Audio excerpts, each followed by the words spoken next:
नमस्कार मित्रांनो, स्वागत आहे तुमचं या दुसऱ्या पार्टमध्ये। तर साधारण 4:15च्या दरम्यान साईनगर शिर्डीमध्ये आमची ट्रेन पोहोचलेली होती। स्टेशनवरून बाहेर आल्यानंतर इथे शेअर रिक्षा लागलेल्या असतात। साधारण 20 रुपये वगैरे पर पर्सन चार्ज करतात। या रिक्षा तुम्हाला साईबाबांच्या मंदिराच्या बाहेर आणून सोडतात, म्हणजे जिथे गेट्स आहेत तिथे। तसंच मंदिर परिसरामध्ये तुम्हाला प्रत्येक तासाप्रमाणे देखील रूम उपलब्ध आहेत। या रूममध्ये तुम्ही अंघोळ वगैरे आवरून तुमची दर्शनासाठी जाऊ शकता। तसंच आम्ही सुद्धा केलं। आम्ही अंघोळ वगैरे आवरून बाहेर आलो आणि चहा घेऊन मग दर्शनासाठी जाणार होतो। तर चहा घेऊन मंदिराकडे जातानाच आम्हाला एक खंडोबारायाचं मंदिर दिसलं। तर म्हटलं इथे दर्शन घेऊया आणि मग पुढे दर्शनासाठी जाऊया। मनाला प्रसन्न करणारी अशी या मंदिराची रचना आहे। तर त्या निमित्ताने खंडोबाचं दर्शन सुद्धा आमचं झालं आणि मग आम्ही निघालो साईबाबांच्या दर्शनासाठी। तर वाटेतच साई पालखी उद्यान म्हणून इथे एक बांधलेलं आहे। तिथे साईबाबांची एक मूर्ती आहे, हातामध्ये कलश घेऊन त्याच्यातनं पाणी प्रवाहित होतानाचा एक देखावा आहे। खरंच खूप सुंदर देखावा आहे। दर्शनासाठी जाताना मोबाईल किंवा बॅग्स काही घेऊन जाता येत नाही, तर मग त्यामुळे तिथे लॉकर सुविधा उपलब्ध आहे। तिथे आम्ही मोबाईल्स आणि आमच्या बॅग्स ठेवल्या आणि मग दर्शनाच्या रांगेमध्ये उभे राहिलो। साधारण 1.5 तास लाईनमध्ये उभं राहिल्यानंतर शिर्डीचं बाबांचं दर्शन झालेलं आहे।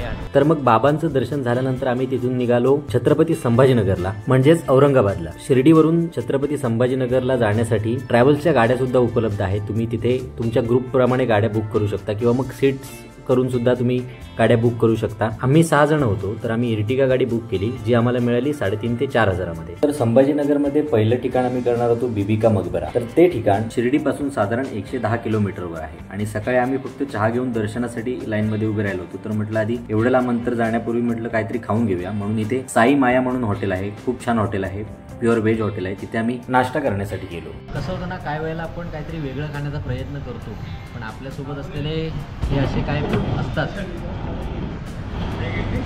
जे सगळं सोडून सगळीकडे येऊन फक्त मिसळच खातात आणि त्याचे परिणाम म्हणून आपल्याला पण नाही इलाज असतो, मिसळ खावी लागते। मी काहीतरी म्हटलं साऊथ इंडियनमध्ये काहीतरी डिश घेईन असा विचार केला होता। या तिघांनी मिसळची ऑर्डर दिली आणि मग मला म्हणाले की हा काहीतरी वेगळं मागवणार आणि तोंडावर पडणार असं सांगणारा हा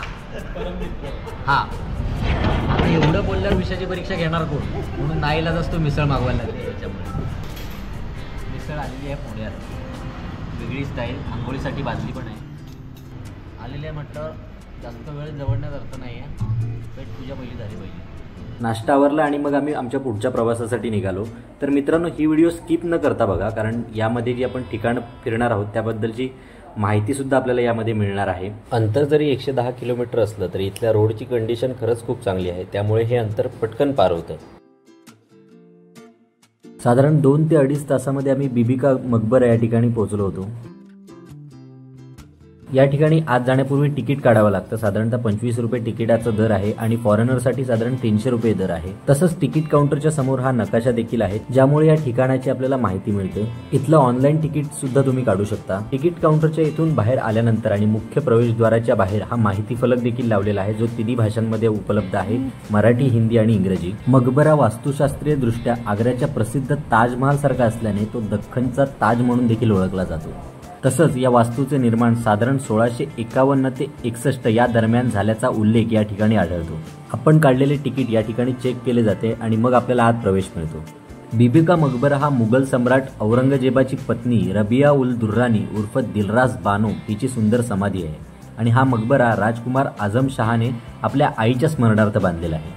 हा मकबरा लाल बसाल्ट दगडापासून निर्माण केलेल्या एका उंच चौकोनी चबुतऱ्यावर उभा आहे। मकबऱ्याची मुख्य रचना चौकोनी आकाराची आहे आणि प्रत्येक बाजूला उंच कमानी आहेत। मकबऱ्याच्या चारही कोपऱ्यावर 4 अष्टकोनीय मनोरे स्वतंत्ररित्या उभे आहेत। यांच्या शीर्ष भागावर घुमटाकार मंडप आहेत। या मिनार सलामी मुद्रेत निर्माण केलेल्या आहेत, त्या आपल्या अक्षापासून थोड्या बाहेर झुकलेल्या अवस्थेत आहेत। मकबऱ्याच्या आतील भागास सुंदर नक्षीद्वारे सजवलेले आहे।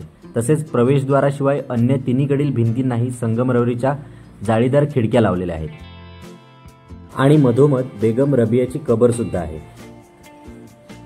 मकबऱ्याच्या शीर्ष भागावर एक सुंदर घुमट सुद्धा आहे आणि कोपऱ्यावर 4 मनोरे आहेत।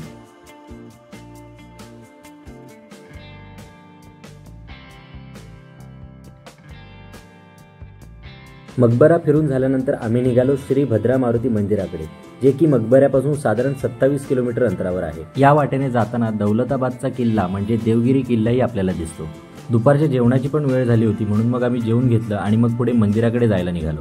भद्रा मारुती मंदिर हे पवित्र स्थळ श्रीराम भक्त श्री हनुमानांचे प्राचीन मंदिर आहे. येथील एक लोककथा सुद्धा प्रचलित आहे. ती अशी की खुलताबाद येथे भद्रसेन नावाचे एक थोर राजा होऊन गेले. हे श्रीरामांचे भक्त होते आणि ते श्रीरामांची स्तुती करणारी भक्तिगीतं नेहमी गात असे. एके दिवशी श्री हनुमानजी अवकाशातून जात असताना त्यांना श्रीरामांची स्तुती करणारी भक्तिगीते ऐकू आली. श्रीरामांची स्तुती करणारी भक्तिगीते ऐकून श्री हनुमानजी त्या ठिकाणी उतरले. तेथे श्री हनुमानजी हे श्रीरामांची स्तुती करणारी भक्तिगीते ऐकून मंत्रमुग्ध झाले आणि त्यांनी तिथे एक भव्य योगमुद्रा धारण केली. त्याला भावसमाधी असं म्हणतात. राजा भद्रसेन काही वेळानंतर श्रीरामांची स्तुती करणारी गाणी त्यांनी संपवली. तेव्हा मात्र ते आश्चर्यचकित झाले. प्रत्यक्ष श्री हनुमानांची मूर्ती पाहून आश्चर्यचकित झाले. त्यांनी नमस्कार केला आणि श्री हनुमानजी यांना येथेच कायमचे वास्तव्य करून आपल्या आणि भगवान श्रीरामांच्या भक्तांना आशीर्वाद देण्याची विनंती केली. अशा रीतीने श्री हनुमानजी भद्र म्हणजे शांत मुद्रेत तेथे भक्तांना आशीर्वाद देण्यासाठी कायमचे वास्तव्य करत आहेत. या मंदिराच्या मागील बाजूस शनिदेवांचे सुद्धा मंदिर आहे. या मंदिरापासून अवघ्या 5 किलोमीटर अंतरावर आहे वेरूळची लेणी. तर मग आम्ही तिथे जाण्यासाठी निघालो. इथे भारतीय नागरिकांसाठी साधारण 40 रुपये आणि फॉरेनर्ससाठी साधारण 600 रुपये तिकीट दर आकारला जातो. साधारणतः 5व्या ते 10व्या शतकाच्या कालखंडात कोरलेल्या एकूण 34 लेणी इथे आहेत. यामध्ये क्रमांक 1 ते 12 बौद्ध, क्रमांक 13 ते 29 हिंदू आणि क्रमांक 30 ते 34 जैन अशा लेणी इथे आहेत. 1951 साली भारत सरकारने या लेण्याला राष्ट्रीय स्मारक म्हणून घोषित केले आणि त्यानंतर ती भारत सरकारच्या पुरातत्व विभागाकडे सोपवण्यात आली. युनेस्कोने 1983 मध्ये वेरूळ लेणीचा समावेश जागतिक वारसा स्थळांच्या यादीत केला. या ठिकाणी असलेले कैलास मंदिर या जगातील त्याच्या स्थापत्यशास्त्रात अद्भुत असं आहे. हे मंदिर केवळ एक खडक कापून बांधले गेलेले आहे आणि ते वरपासून खालपर्यंत तयार केले गेले आहे आणि ते बांधण्यासाठी साधारण खडकातून सुमारे 40,000 टन दगड काढला गेल्याचा उल्लेख इथे आहे.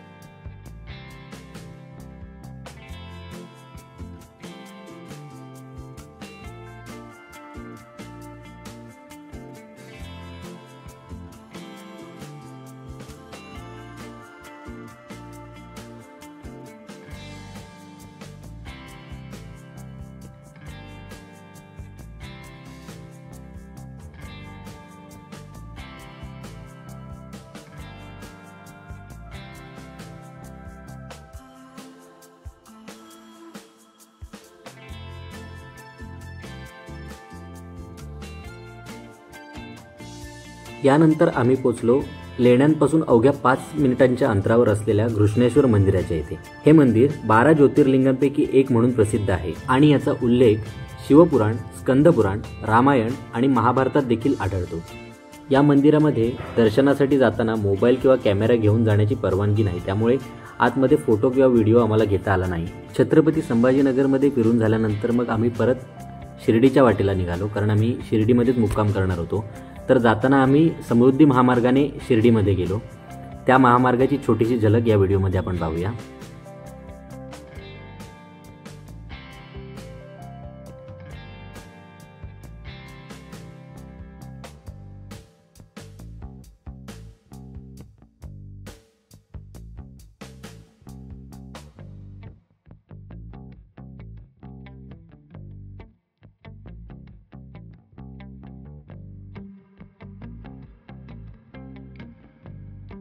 शिर्डीमध्ये आल्यानंतर हॉटेल श्री पॅलेस येथे आम्ही स्टे केला. इथे बजेट फ्रेंडली रूम अवेलेबल आहेत. या हॉटेलचं लोकेशन मी डिस्क्रिप्शनमध्ये टाकतो आहे. तुम्ही शिर्डीमध्ये गेलात आणि तुम्हाला बजेट फ्रेंडली रूम्स हवे असतील तर तुम्ही इथे नक्कीच स्टे करू शकता. आणि नेमका आमच्या ट्रिपचा प्लॅनर संकेत याचा आज होता वाढदिवस, तर मग तो पण आम्ही सेलिब्रेट केला आणि मग इथेच रात्री झोपलो आणि उद्या आम्ही नाशिकसाठी निघणार होतो. त्याचाही आपण वेगळा ब्लॉग 3ऱ्या पार्टमध्ये करतो आहे. व्हिडिओ आवडला असेल तर नक्की लाईक करा, आपल्या मित्रांसोबत शेअर करा आणि चॅनलला अजूनही सबस्क्राईब केलं नसेल तर नक्की सबस्क्राईब करा. भेटूया पुढच्या ब्लॉगमध्ये. थँक्यू.